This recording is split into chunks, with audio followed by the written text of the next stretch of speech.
ఇలా మేము చేస్తున్నటువంటిది 2018 పంచాయతీరాజ్ యాక్టులో ఆనాటి కోర్టు తీర్పులకు అనుగుణంగా అవును సీలింగ్ 50% ఉంది.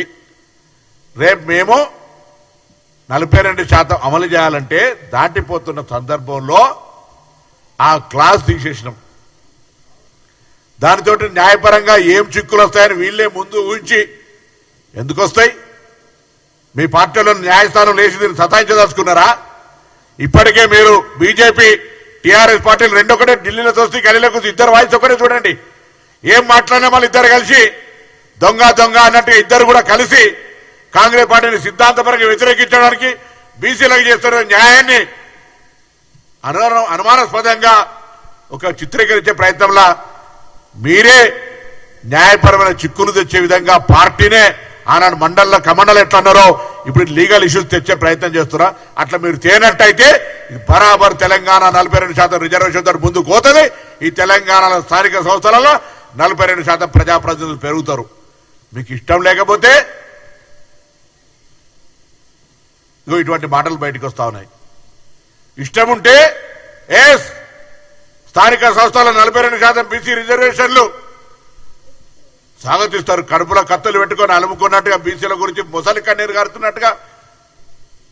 అసలు నాకైతే అనుభవజ్ఞుడు లక్ష్మణ్ గారు మాట్లాడుతుంటే ఆయన ఆర్డినెన్స్ గురించి మాట్లాడతాడు, లేదా రాష్ట్రపతి గారి దగ్గర గురించి మాట్లాడతారు, లేదా ఎట్లా చెల్తుంది అంటాడు. అరే పెద్దోడివి, వయసులో పెద్దోడివి, అనుభవంలో పెద్దోడివి, పార్టీ అధ్యక్షుడు చేసినావు, రేపే మాపో జాతీయ అధ్యక్షుడి పేరు వస్తుంది. వీటన్నిటికీ మూలం భారతీయ జనతా పార్టీలో బీసీ నాయకులకు ప్రాధాన్యత ఇవ్వాలి కాబట్టి నీకు అర్హతలు వస్తున్నాయి. అది మర్చిపోయి ఇలా బీసీలకు అన్యాయం జరగటానికి పార్టీ పరంగా నీకు ఒకవేళ పెద్దలు నువ్వు తెలంగాణలో కాంగ్రెస్ పార్టీ తెస్తున్నదాన్ని వ్యతిరేకించు, నీకు ఆల్ ఇండియా ప్రెసిడెంట్ ఇస్తామని చెప్తే కూడా దయచేసి పోకన్నా.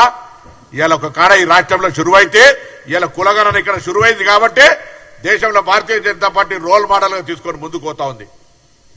ఇట్లానే 42% ఇక్కడ శురువైతే మనం తమిళనాడు మనకంటే ముందున్నారు. ఇవాళ ఇట్లా ఇక్కడ శురువైతే దేశం మొత్తంలో ఒక సామాజిక న్యాయం వస్తుంది. నేను ఒక మీటింగ్ లా జైస్వాల్ మీటింగ్ లా ఒక రాకేష్ జైస్వాల్ మీ బీజేపీ అయినా పిలిస్తే బీజేపీ ఎమ్మెల్యే వారణాసి అయిన మనోజ్ చెప్తాడు, అనిల్ యాదవ్ ఉండే ఆ రోజు ఏ బహుత్ బడి విప్లవాత్మక నిర్ణయం ఇది, దాన్ని నిజంగా దేశంలో కులగణన జరుగుతోంది, రాష్ట్రం మీద ఆదర్శమని పక్కా ఆర్ఎస్ఎస్ వ్యక్తి మాట్లాడుతూ. మీ పార్టీలో కూడా స్వయం సేవకులు కావచ్చు, విశ్వ హిందూ పరిషత్ వాళ్ళు కూడా వారికి అభిమానం బలహీన వర్గాలకు న్యాయం చేస్తుందని కాంగ్రెస్ పట్ల ఉన్నది. మీరేమో రాజకీయంగా ఆలోచన చేస్తా ఉన్నారు. అందుకే ఇలా మళ్ళొక్కసారి తెలంగాణ కాంగ్రెస్ బలహీన వర్గాల ప్రజాప్రతినిధులం హృదయపూర్వకంగా అన్ని రాజకీయ పార్టీలకు విజ్ఞప్తి చేస్తా ఉన్నాం. మా పార్టీ చిత్తశుద్ధితోటి ప్రభుత్వము పార్టీ 42% రిజర్వేషన్లు ఇవ్వడానికి న్యాయపరంగా, చట్టపరంగా, ప్రజాపరంగా ఒక ప్రక్రియ చేపడుతుంది. మీకు ఎక్కడైనా లోపం చూపిస్తే ప్రైవేట్గా మీరు మాతో మాట్లాడినటువంటి అంశాలు మైకులో చెప్పలేం. మీరు చేసుకుంటా పొమ్మనేటువంటి ఆలోచనతో ఒక బలహీన వర్గాలుగా జరిగినటువంటి అంశాలకు సంబంధించి. కానీ ఇవాళ ఈ ప్రక్రియ తెలంగాణ సమాజానికి ఒక దిక్సూచి మార్పుకు శ్రీకారం చుడతా ఉంది. అందుకే దయచేసి ఎవరైనా ఆలోచన డిఫరెంట్ ఉంటే, మీకేదైనా డౌట్ ఉంటే తెలంగాణ రాష్ట్ర బీసీ వెల్ఫేర్ మినిస్టర్ గా I'm ready to clear with my officer or నా సహచార మంత్రులతో కలిపి